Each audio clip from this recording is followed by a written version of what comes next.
почали просто перекатами зачищати.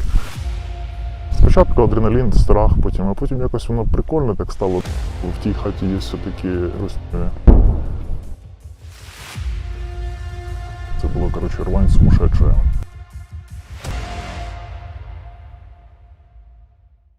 Ми використовували річку як місце виводу, скажімо так, такий вивід морським шляхом. Ми мали штурмовий підрозділ разом з іноземним легіоном. В основному всі штурмові групи пересувались на човнах, на резинках. Проте ми мали головний дозор такий собі. Це 3 чоловіки, які пішли на ластах, 2 хлопи з іноземного легіону та я. Ми висувались до цієї місцини. Робили таку собі безпеку сектора. До того часу, як підійшли човни, ми змогли пробити цю дорожку, стежку. От. І вийшли фактично на берег. Одна група легіону була, друга наша. І ми одразу сунули такий швидкий кидок до першої хати і почали просто перекатами зачищати хату за хатою. Коли ми підходили на 4-ту хату, ми почули стрільбу з кулемета і поняли, що вже час діяти. Прапор завжди з собою? Так. Він одного разу врятував нас від Friendly Fire. Та й взагалі може знадобиться. Ми сюди і заходили. Вже фактично, як ми були на цій ділянці, почав роботу кулемет, і фактично ми поняли, що в тій хаті є все-таки росіяни. І майже одразу вони дали бій. Це була така собі стрілкатня в нікуди, в небо. Просто простріл сектора, може, якогось, де могли б ми бути. І майже одразу, я так розумію, може через вікно вони побачили, може той тип, який вибігав, він десь спалив нас. І перші гранати пішли сюди, гранати і стрілкатня. Тут була позиція, там була позиція. І схоже, коли наше прикриття спалило тут рух, почали стріляти, вони просто не очікували, як так. Нічого не видно, тут хоп і стрільба. Ми вели вогонь з цієї сторони, по петушарам. Хлопці з прикриття вели вогонь з тої сторони. От, і просто почали закидування гранатами одне одного.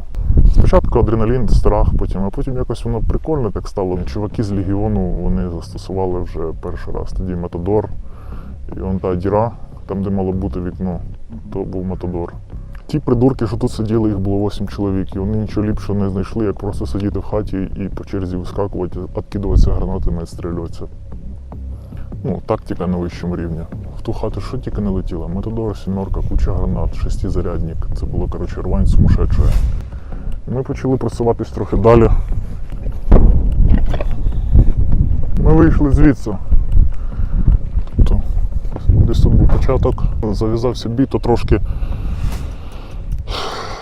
Не було такого з легіоном у нас, що хтось перший, а хтось крайній. Просто всі пацики втягувались в те, щоб бити Росію, та і прикладали спільні зусилля.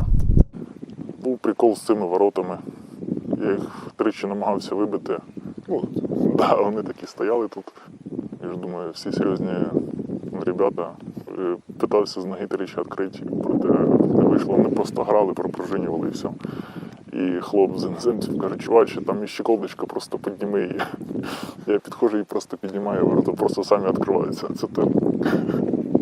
І то все прикольно, як ото в фільмах котики заходять, там тактика, галактика, сі-кі-сі. Там всі нарізають кути, проте, коли йде вже стрільба, то трошки не канає, плюс також гранати. Воно трошки інакше працює.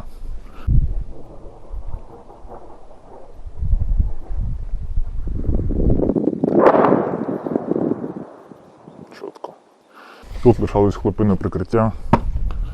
Ми дійшли до цієї ділянки і контролювали, тут також було вікно, контролювали сектора. Покинули гранату і хлоп, який йшов перший, він отримав поранення осколкові руки, ноги і спини.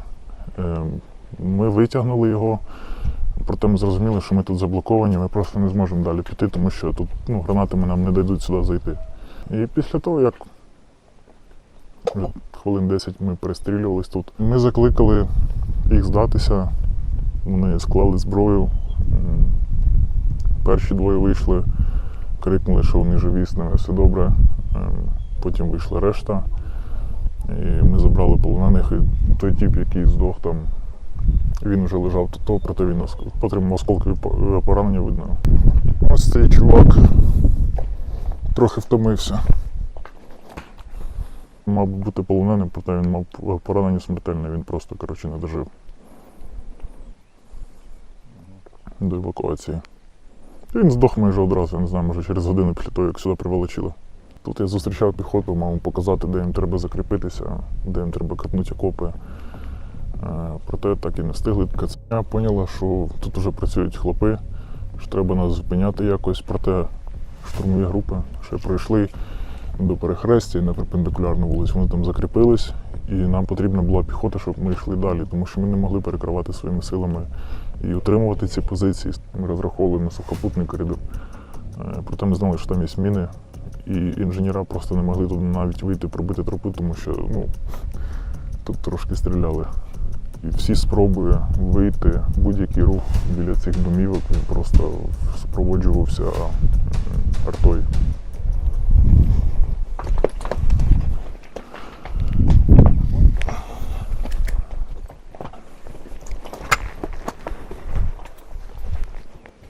Це вже арта їхня попрацювала, трошки підвирівняла ситуацію. Бо тут фактично була просто трошки стінка вивлена від Матадора.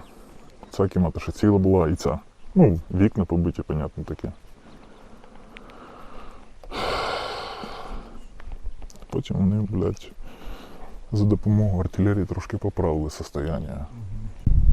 Ста працювала на максимальних зарядах.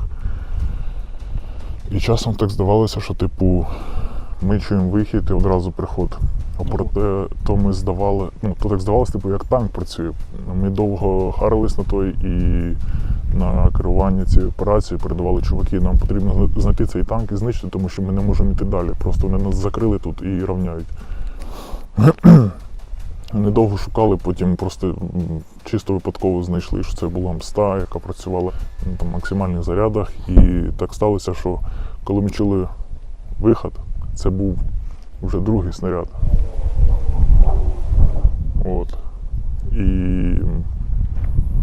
Тобто будь-який рух вони просто Мстою сюди насипали і зрівняли тут все.